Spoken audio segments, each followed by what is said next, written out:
family. How's everyone doing? Oh, we're telling the kids to go have fun with Uncle Pate, but you guys are going to have so much fun with me today, guys. It's going to be so awesome. But not because of anything I'm doing, but because of the awesome word that Frank, I swear, when Frank writes this stuff out, he just goes, these are the people that are going to talk about this, because I think he somehow knows these are the things that we just sort of need to unload when we're struggling with them personally. So I swear I think he had my name written all over this word. So let it be recorded that I sincerely do not like you, Frank. Have not liked you all week as I've journeyed through this word. But it has been a real wrestle. In fact, so much so that when I was reading one of the parts to Pate this morning, he goes, why did you change the name of the people? And why don't you just put your own name? And then I was like, I'm so glad you're at Kids Stuff today. I did not need that. I did not need to hear that this morning. But yeah, as you guys are aware, we've been journeying through our what series? iQuit. All right. And yeah, how have you found the first 6 that we've covered so far? How many of us have gone, yeah, that thing is out of my life. I've quit it completely. I'm thriving now that thing is out of my life. No? Yeah. Some of us still got the patches still on and still struggling to let go. Yeah. All right. All good. Don't worry. Me too. So we've journeyed through the first week. I took you guys through iQuit approval addiction. We went through that one, being afraid of what others think. Then the next week, you guys had lying. And this was talking about speaking the truth and speaking it in love. Because most of the times we tend to not speak the truth to those around us because we're afraid of how they will what? Feel or see us, how they'll perceive and react to us. Right? So most of us are too busy trying to manage people's perceptions instead of actually speaking the truth. So that's what we learned about in this one. The next one after that, we looked at dying to the wrong things. And this looked at stop quitting the things that are actually good for us.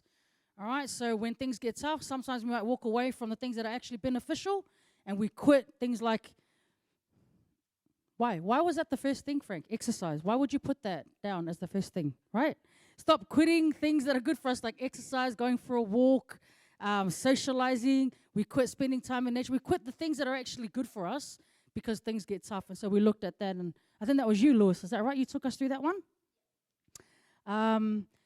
Then we looked at blaming on it, denying our feelings. Is that the one?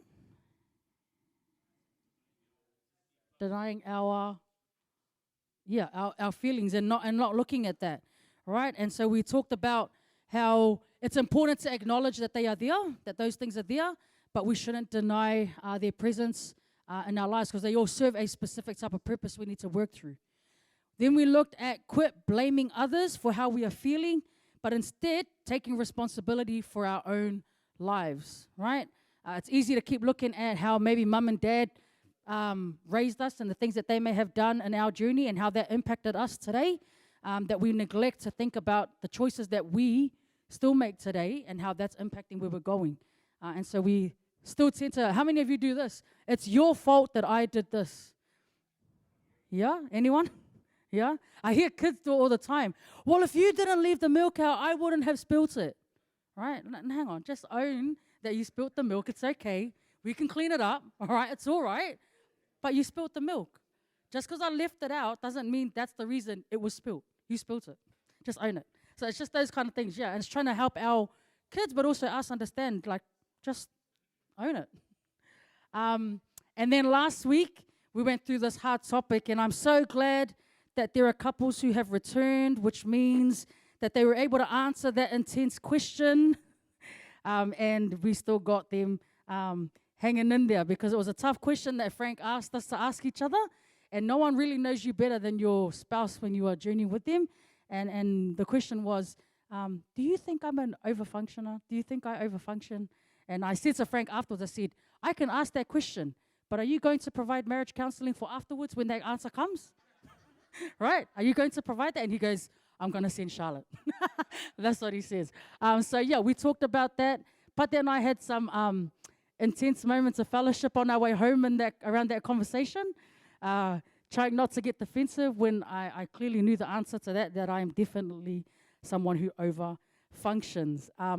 I actually giggled to myself this morning because not pointing any fingers, but I actually heard someone this morning say it to one of their siblings this morning, and I had a little giggle to myself as the sibling was trying to figure out what was going on, and they said, just don't overfunction. It's okay. It's okay. Don't overfunction. So I giggled to myself this morning around that. I'm sure they know who they are. All right, so in this morning session, we're looking at the 7th session of our iQuit series, and this one talks about iQuit faulty thinking. All right, so I'm going to give you 30 seconds. With the person next to you, have a quick discussion. What do you think, or give an example of what you think faulty thinking might sound, or what might it sound like? All right, what might faulty thinking sound like? All right, go for it.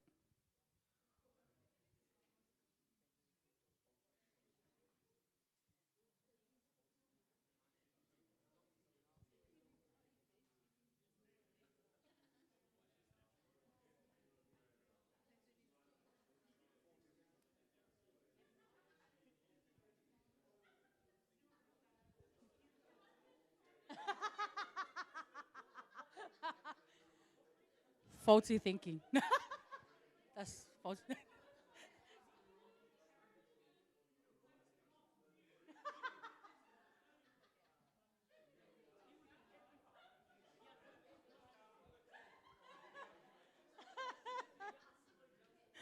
All right, let's hear some thoughts. What do you guys think? You can answer two things. What do you think faulty thinking is, or what do you think faulty thinking sounds like, if you've heard it? Ah, cool. So making a judgment on like something that is not actually real or true?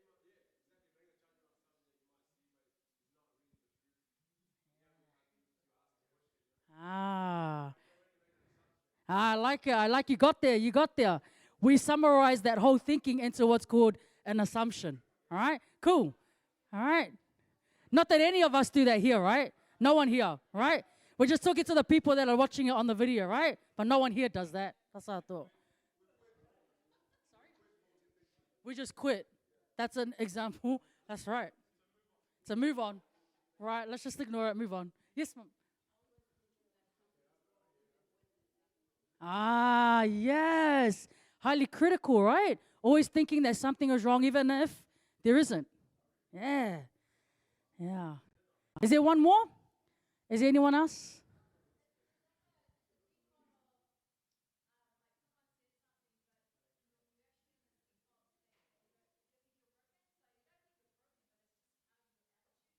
Yeah. Yeah. Yeah. That's cool. Thank you. Yeah. Um, I'll give you a real quick summary or real quick definition of what we came across in terms of what faulty thinking is. And this is based off, this whole series has been based off Peter Scazzero's journey. It's about the emotional spirituality of, emotional maturity of a person's journey. But here's what he says: faulty thinking is when we believe something to be true that is false. All right, I'll say it again. It's when we believe that something is true, but it's false. Okay? Now, if you think about that definition, why could faulty thinking be detrimental? Why could it be dangerous?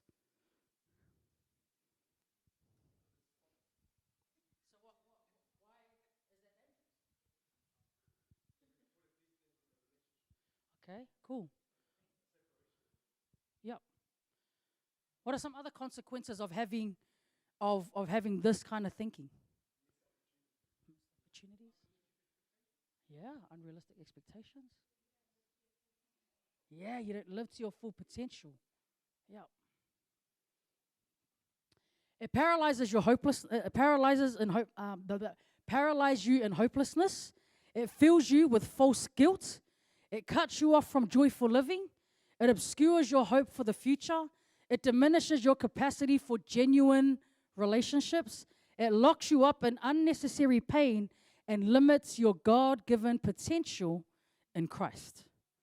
This is the problem when we view things to be true when they're actually false. All right, and so we're going to give you a couple of examples around this. Before I actually explore, there's like, Peter Scazzero talks about 3 specific ways or 3 examples, but there's actually heaps. All right, if you look up and you do a couple of psychological, if you just type in faulty thinking into Google, you'll come up with a whole list of different things that are ways in which are broken or faulty ways of thinking. But we're just going to cover 3 of them. And so the way that we're going to do that this morning, you're going to cover 2, and then I'll address the last one a little bit later. So I got a couple of scenarios, and I want to make a shout out. I told Vi this morning, you make a very special appearance into my scenarios today. All right? And when you guys are reading it, these characters are sort of not true, but true. They're sort of real experiences, but not really. Okay, so you guys are going to read through them. There's 5 scenarios. They're not very long, but then there's 2 questions at the end of the scenarios that I want you guys to think about. So if you guys can break off into like groups of 3 or 4 maybe, and then read through them, and then you guys can bounce back. I'm going to allocate about maybe, let's say 7 minutes. 7 minutes for you guys to read through your scenarios, go through the questions, and see if you can identify what is the faulty thinking that is happening in these scenarios. Okay? Cool? All right, awesome.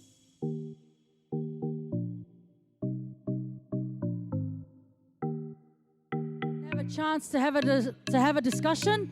That's okay. Hopefully you can contribute to the big group discussion. So let's go to scenario number 1. All right? Good old Timmy boy has gone for his interview. Done really well until he gets stumped with that last question. All right? Goes home, sees the whole interview is horrible. So let's hear, what are some, what would you say? Oh, and then if you go to scenario 2, Keith just gave into those tempting brownies. Guys, rule, don't have Vase brownies. They're just too tempting, right? But they're amazing. They're amazing. But Keith couldn't resist the temptation, and so now he's just ruled out his whole diet and commitment with Jenny about keeping their health on the go for 2021. Remember? Sorry? Yes. Yeah. Yeah. All right, so what's the faulty thinking that you guys could observe or see in these 2 scenarios, scenario 1 and 2? Let's hear some of your thoughts. What's the faulty thinking? And scenario 1 and 2. What's the faulty thinking you guys can see in those 2 scenarios?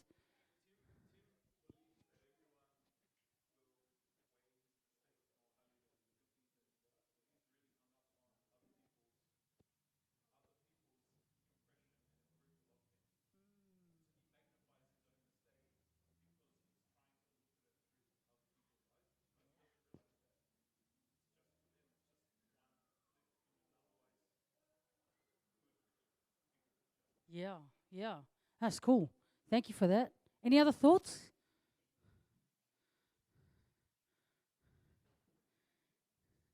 What about Keith? What's the faulty thinking happening there with Keith and Jenny? He's ruined everything. There's no way coming back from it. All right? It's just black and white. All right? Like, I've done this. There's no way that can be saved. It's done. It's finished. All right? Why do I bother? All right?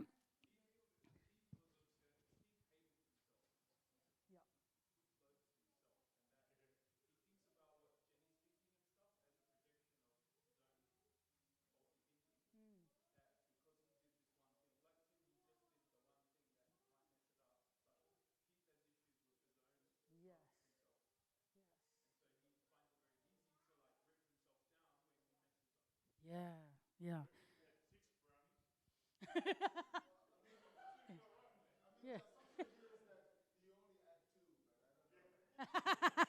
Those brownies are pretty hard to resist, right? Yeah. That's right. Like I said, these names are just like made up. They just came. There's no experiences connected to the writer at all. Like just It's never happened. No, I don't know. I don't know Tim, Keith, or Jenny. All right. How? Yeah. Yeah.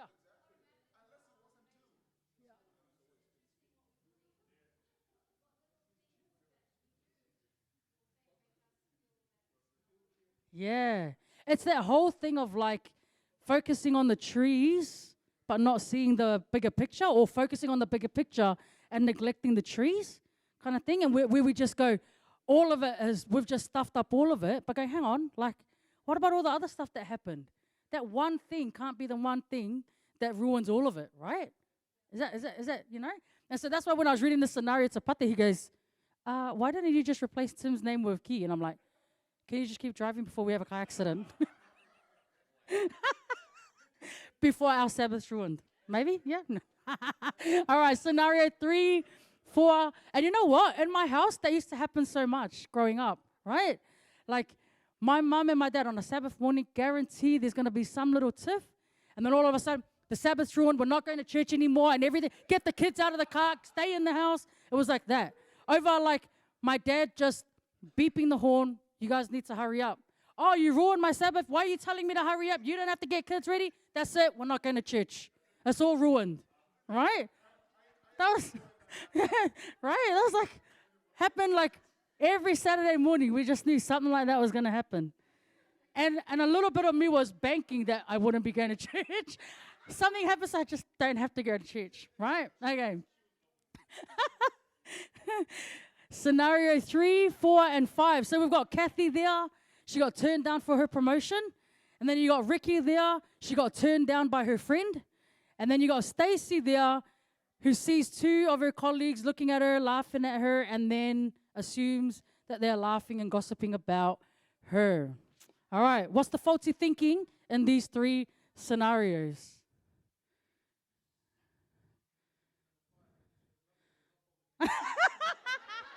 That's truth. That's just straight up truth. Right? Yeah. They are laughing at her. You are. You are the one that we are laughing at. Yeah. Yes. Yes. So everyone look at Andrea and say faulty thinking. I'm just, I'm just kidding.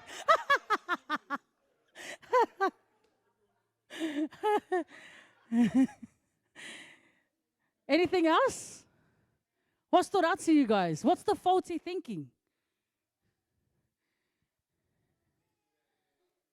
Yep. Yep.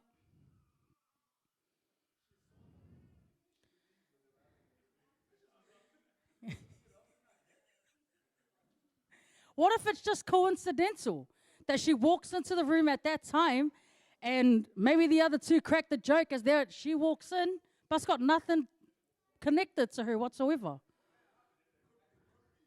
99% of the time, it's about Stacy, right? But 1%, there is still that 1% that could still be not about Stacy. Yes. True. Maybe they're going, oh, Stacy, oh, yeah, ha, ha, ha. And they're still carrying on with their joke, maybe. Yeah, maybe. All right, what were you going to say, Ray? Sorry, guys.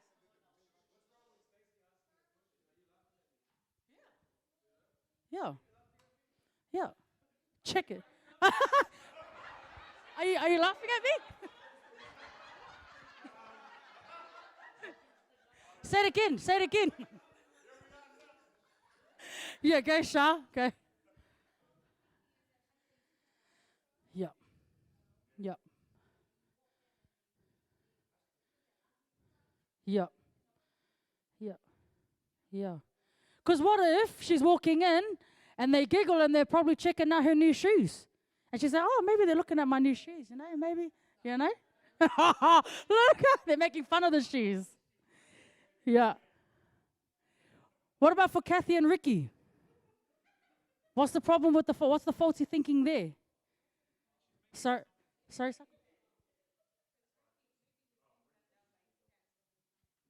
Yeah, that could be a possibility. Don't have background stories. But how can you get the background story? Yeah.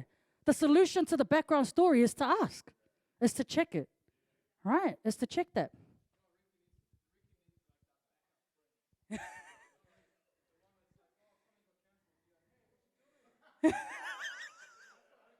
Let me tell you a story, right? Let me tell you a story of how the backup friend works out, okay? We booked tickets to go and watch Hamilton. And when we got those tickets, my husband, and I hope he's watching this, right? He says to us, oh, we're going to invite da-da-da-da-da, because it was for his birthday. We'll go together. I said, okay. He calls up those mates, and they obviously aren't available to go. And then he calls up his cousin. But the thing is, his cousin was the one that introduced Hamilton to him. And so she hits him up from Fiji, right? Hits him up from Fiji and says, guys, when I come to Australia, we're going to go watch Hamilton together, okay? Yeah, and he's like, yeah, sweet. The weekend before, she's over, right? Pate's got these tickets, but doesn't say to the cousin, I've got Hamilton tickets, because he's got the first friends that he's going to ask first, right? So let me tell you how the backup friend story works out.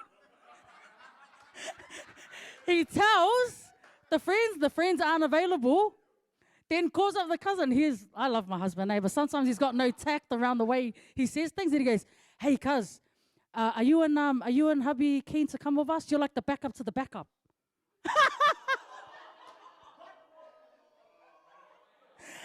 Oh, man, my husband's hilarious, bro. So then the cousin goes, oh, hey, look, if your first backup didn't ask, maybe you should ask plan C. So anyway, they're good now. But at the time, I just thought to my husband, honey, I love you, but your words are maybe you should let me check your script first before you send the script out, you know? But let's just hope if you're going to have the backup friend, hopefully the backup friend doesn't know they're the backup, okay? Don't let the backup friend know they're the backup, all right? So it was we can all laugh about it now, right? But at the time, for those 24 hours after that message was sent, there was some intense moments of fellowship after that, trying to hold that together. But he's hilarious, my husband. Love him to bits. All right, so yeah, you guys can see from those scenarios, right, that there's fair bit of faulty thinking that's there. So let me share with you a couple of things that are around these. These scenarios, we put them together based on a guy by the name of Michael Yapko. He's a psychologist. His book is Hand Me Down Blues. He says there are 3 types. And like I said, if you go on Google, you do a search for different faulty thinking, like examples of faulty thinking, there's a whole list. But he identifies these 3 as one of the top that people struggle with. All right? And the first one is this. There's an all or nothing type of thinking. And that's what we had with Tim and Keith. All right? So the all or nothing type of thinking is this understanding that sometimes you exaggerate and make things bigger than what they really are. When something doesn't go well, that is the frame in which you see everything that happens in that particular situation, right? So if you go to church, you have one bad experience with a Christian, all Christians are like that. All Christians are hypocrites because you have that one experience, all right? There's very little room for the gray in life because everything's just black and white, all right? And this is why Pate giggled a little bit when I was saying, because I'm the kind of person, like, if something bad happens between us, I'm like, oh, you always say that. Oh, you never do that, right? So when you start using words like always or never or oh, they all talk like that. Whole family is all like that, right? It sort of gives you the hint that you've got an all or nothing type of thinking, and it's broken, and it needs to be fixed. You understand? Yeah, so that's the first one, all or nothing type of thinking. And imagine if, and this is a cool example that he points out. Imagine in John chapter 1, verse 46, there's this statement that's made or question, can anything good come from Nazareth? Can you imagine if Nathanael had framed his thinking about Jesus in this all or nothing kind of thinking? Just thinking, Nazareth has a reputation to be a really bad place. Nothing good's going to come from there, right? But out of Nazareth comes Jesus, you know? So this all or nothing kind of thinking is very broken. Here's number 2. When you take things personally. You know the problem with Kathy, Ricky, and Stacy? Was that who it was? Yep. Here's the problem. Their whole thinking is egocentric thinking. It is them in the middle of every single scenario. All right? They respond that way. Oh, it must be because of me. They did it. Oh, it must be because of me. They might be like, oh, it's because they're laughing about me. The response that people take in these kind of situations that you know there's a faulty thinking is when they make it about them. Here's the reality. Not everything in life is about you, girlfriend. All right? Not everything in life is about you, my bro. All right? So you might not have got that job, but there's probably a whole heap of reasons as to why you didn't get the promotion. Not just because you're not good at the job. There may have been other qualities that other candidates had that made them better suited for the job. All right? Does that make sense? All right. Sam maybe didn't make it over, not because they got a better offer, but maybe his mom or maybe her mom had to go to the hospital. And so that meant they couldn't make it to the dinner. There are a whole heap of other reasons, right? And that's why I like it. And Alina said it. The way that you address the assumption is you ask. You ask for the backup or the background story. You ask to check the assumption you are making so that it can be rectified. You have to get the facts. Get the facts behind that. Don't take it personally. Stuff just comes up, and we know that. And yeah, what about Stacy, right? They could have been laughing about a whole heap of other things, all right? But when we take it personally, when we take ourselves and we put that at the center of other people's worlds and try to make ourselves the reason for why it is something's happening. All right, number 3. And this is one that we didn't discuss, and we didn't put any scenarios up for, but this is one where we find ourselves in the absolutes. Things are never going to change. All right? So what's the point in doing it? What's the point in actually trying in this marriage when things are just never going to change? What's the point in trying in this family? They've been dysfunctional for as long as I can remember, so nothing's ever going to change. The problem with this thinking is you live in the past that you miss the future. You live in what's happened that you miss the opportunity. You pour your energy into that you miss where you could actually pour your energy into changing where you're going. And so that's the problem when we look at these 3 types of thinking. All right, with the person next to you, have a really quick discussion. What stood out to you so far about these 3 types of thinking? Do you see yourself in any of it? Go for it. All right, let me start heading into ways we can help bust this way of thinking, right? Is there anyone here who has at least one or more than one of these faulty thinkings present in their life? Anyone? Cool. All right, so what I'm going to share with you are a couple of ways to bust it. But before I do that, I just want to say two more things about this. You know how we talk about assumptions, right? There's a law that is given in the 10 Commandments that talks about bearing false testimony against your neighbor. When you assume something, you've pretty much broken that. Because you're assuming or you're bearing false testimony against somebody else and you've not checked that. You understand? And so it's not just about you telling the lie. You have told yourself the lie and you've convinced yourself that that's what it is. You've borne false testimony against your neighbor. All right? So to avoid that, I'm going to share with you guys something else. 3 things that can help you. The last one, I like this point.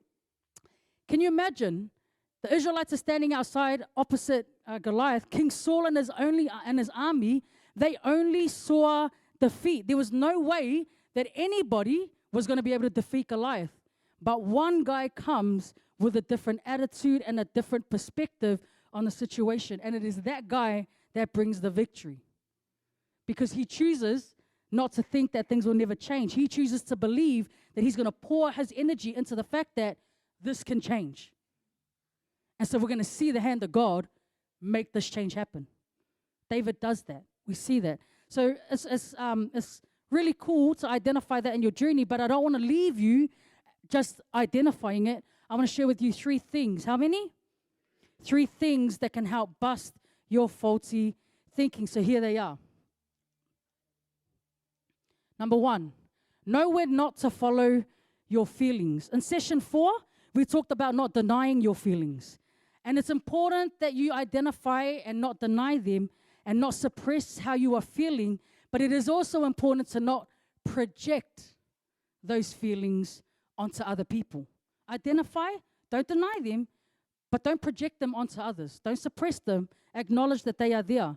There are times that we do our very best not to follow our feelings, and those times are when we let our feelings from the past hijack ourselves from having clear thinking in the present. So, for example, if your friend doesn't return your text, or if they've said that they can't make it, maybe that situation, it might remind you of how your mom would withdraw with you when you did something. All right, that might take you back to that place. All right, but it's important that you keep that in check and not allow how you are feeling dictate what begins to play out. So know when not to act on how you are feeling. Number 2, stop mind reading. All right, stop mind reading and then check your assumptions. You know, God knows everything and we don't. Yet many times we play God when we make assumptions about someone's behavior without checking the facts. Man, Pate will tell you time and time again that I am so good at this. I assume that the other day, just yesterday, we were talking at the table, and I said something to him, and he picked up his phone, and he started messaging, and I was like, why are you messaging them and telling them? And he's like, what? I wasn't even messaging. Why are you messaging and telling them that I've told you this and that? And he's like, whoa, calm down, right? Relax. Like, it had nothing, I wasn't saying, but I assumed that because at the time that I've said this, he's now messaging such and such and telling his cousin that this is what's happened. I'm like, right. And so it begins to blow up to something that doesn't need to be, but I've made this assumption because I'm looking and I'm going, oh, how is it? It's coincidental that when I say this, you've picked up your phone, right? That's what it looks like, but you got to check it, okay? Because all of a sudden it's going to blow up to be a fight that you actually don't really need to have because you've just assumed, right? And my teacher used to always say, if you break down that word, well, it makes an A-double-S out of and. There you go. All right? We act as if we know when really we don't. Whether we realize it or not, when things don't go as expected, we have a bad habit of telling ourselves stories. All right? And the version that you tell yourself will determine the feelings you generate within yourself about the situation that you're experiencing. Here's the best thing that you can do to bust that kind of faulty thinking. Check your assumption. Ask. Talk it out. All right? And here's the last thing. Do something different. What's the definition of insanity? Yeah, doing the same thing over and over, but you're expecting a different result. If you don't change the way you've done things from the past, then you shouldn't expect anything different in the future. Right? Fair enough? That equation plays out, right? If I've been doing the same thing over and over, I expect the same result over and over. Right? And so it's important that you do something different. Am I willing to stop doing the familiar thing that isn't working and try something that feels unfamiliar but maybe way more likely to succeed? They say that you can't teach an old dog new tricks, right? But the same can be said of people. Changing old ingrained thinking and behaving can be hard. But if you get stuck on what to do differently, reach out to a trusted mentor. So, if you're in a situation, the result has always been, or the decision you've always made, is to turn to the negative thing. For me, is eating, right? I eat my feelings, eat how whatever the experience is, and I do that day in, day out, but I still expect that I'm going to lose weight, right? But the opposite happens. I eat more. I don't exercise because I'm depressed about myself, but I'm still expecting to lose weight. The math doesn't add up, all right? And so it's important that you identify what that is and do something different, because I like this. If at first you don't succeed, then try and try again. Unless, of course, you're trying the same old stuff, then here it is. If at first you don't succeed, then do something different. You can keep trying to do the same thing over and over, but if it's not the right thing, you're not going to get a different result. You got to do something different. So when you're in that space of faulty thinking, you got to do something different. You got to do these things here. Know when not to follow your feelings. Stop mind reading and check your assumptions. And then do something different. We've had some time to talk a lot of things through.